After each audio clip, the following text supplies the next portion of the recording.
আগের আছেন আর কি। এই 64 জন জেলা প্রশাসককে এবং নতুন 8 জন বিভাগীয় কমিশনারকে তাদের উদ্দেশ্যে প্রধান উপদেষ্টা মহোদয় একটা ব্রিফিং এর আয়োজন করেছেন, অর্থাৎ এটি 17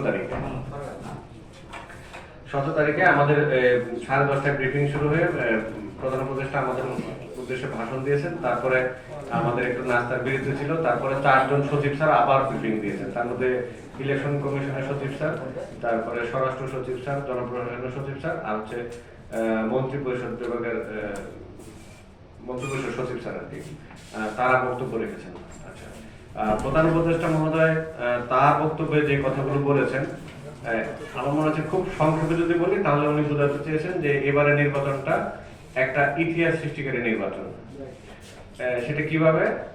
একটা তো নির্বাচন হয় প্রতি 5 বছর পর পর গণতান্ত্রিক ধারাবাহিকতা রক্ষার্থে, এটা তো স্বাভাবিক ঘটনা। কিন্তু ইতিহাস কিভাবে হবে? ইতিহাস হবে যে ভবিষ্যৎ বাংলাদেশ কেমন হবে, অর্থাৎ আরেকটা তো গণভোট হচ্ছে এখানে, যেটা জুলাই সনদের বিষয় নিয়ে একটা গণভোট হচ্ছে না এখানে।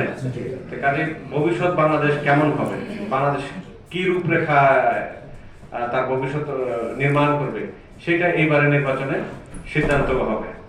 তো ওনার বক্তব্য হচ্ছে আমরা ব্যর্থ হইতে পারি না, আমরা ব্যর্থ হলে রাষ্ট্র ব্যর্থ হয়ে যাবে, বাংলাদেশ ব্যর্থ হয়ে যাবে। কাজে এট এনি কস্ট আমাদেরকে এই নির্বাচনে সফল হইতে হবে। ঠিক আছে?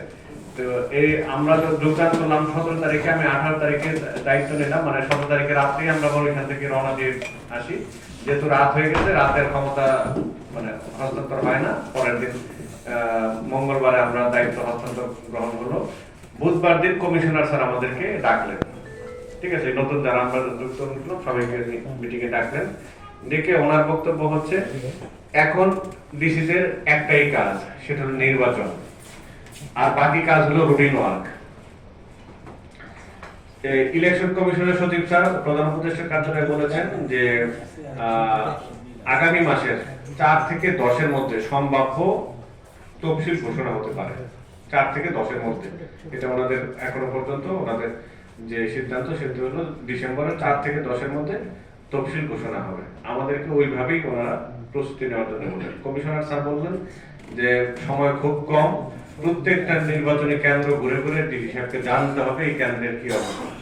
ঠিক আছে, একটা নির্বাচন করার জন্য জেলা প্রশাসকের যে পরিমাণ তথ্য এবং ওয়াকিবহাল হওয়া প্রয়োজন, আমরা কিন্তু সেই সময় পাচ্ছি না। কথা বুঝতে পারছেন? আর এবার নির্বাচন তো অন্য সব নির্বাচনের মতো হবে বলে কি আপনি আশা করেন? না স্যার। হ্যাঁ, আমরা তো বেটার আশা করি, তাই না?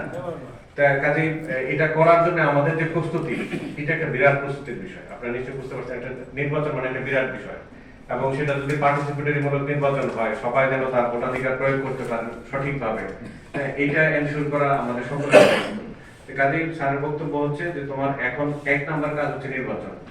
হ্যাঁ, এবং নির্বাচন করার বাইরে তোমার যেগুলো আছে সেগুলো রুটিন ওয়ার্ক, সেগুলো নিয়ে এখন নতুন কোনো কাজে হাত দেওয়ার প্রয়োজন নেই। নির্বাচন কিভাবে করবে এই বিষয়ে প্রস্তুতি নাও।